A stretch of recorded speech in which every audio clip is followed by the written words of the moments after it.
Okay, hi, my name's Isla Green. I'm a sophomore, so I've been on the team for 2 years, and I'm going to show you guys how to do headspring. So I'm going to start by just showing you guys what headspring looks like.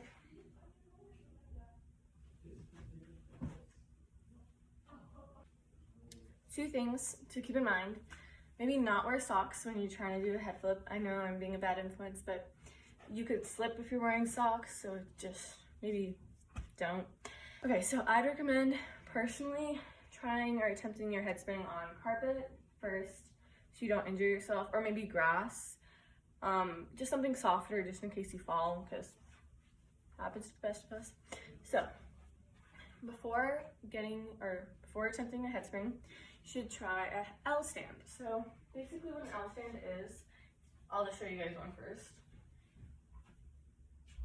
I'm making the 90-degree in this stand, and it's like the essential position for a headspring, if that makes sense. So it's essential to have that L stand to actually flip and land on your feet. So that's why it's so important to have it before attempting one. So I'll show you guys how to do an L stand now. You're gonna stand shoulder width apart. You're gonna have your hands up, and you're gonna put your hands down on the ground, a good distance away from your feet, so you can actually have power. You're gonna put your head on the ground, and when your head's on the ground, your arms, or your hands, and your head should make like a triangle. So your head and your hands, they shouldn't be like a line, they should be a triangle.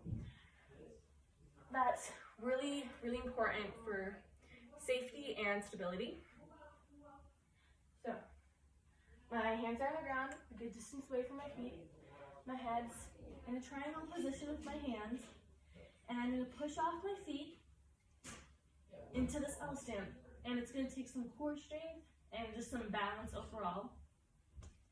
But it's very important to have before attempting a headspring. So once you're able to do an L stand, you're gonna now try to work on your headspring. So we're gonna start with the prep. The prep's really important because without a powerful prep, you're never gonna land it.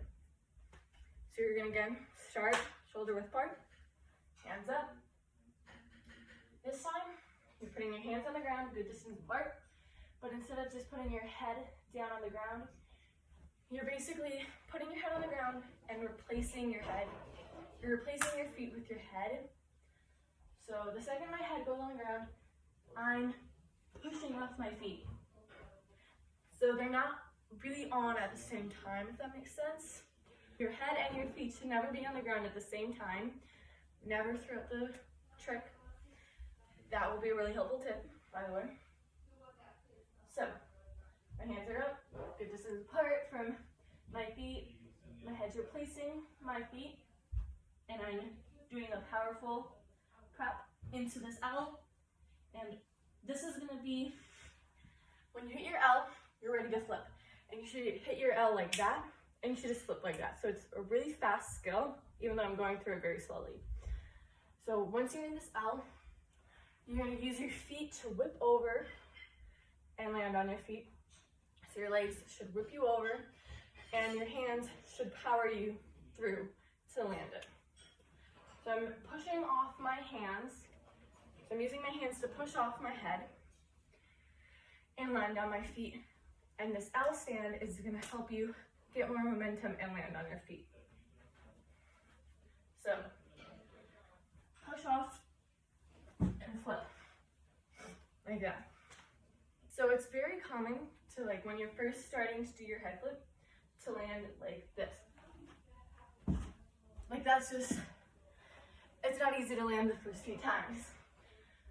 The way you're actually gonna be able to land like this is when you're in your L stand, you're using your feet or your legs to flip yourself over, and you're really pushing off your hands and pushing off your feet right away. Like I'm using my prep to my advantage to land on my feet every time I do a headspring. Like I'm just pushing off, so I have a better chance to land my headspring. So that's basically how you do a headspring. I'll do it once more.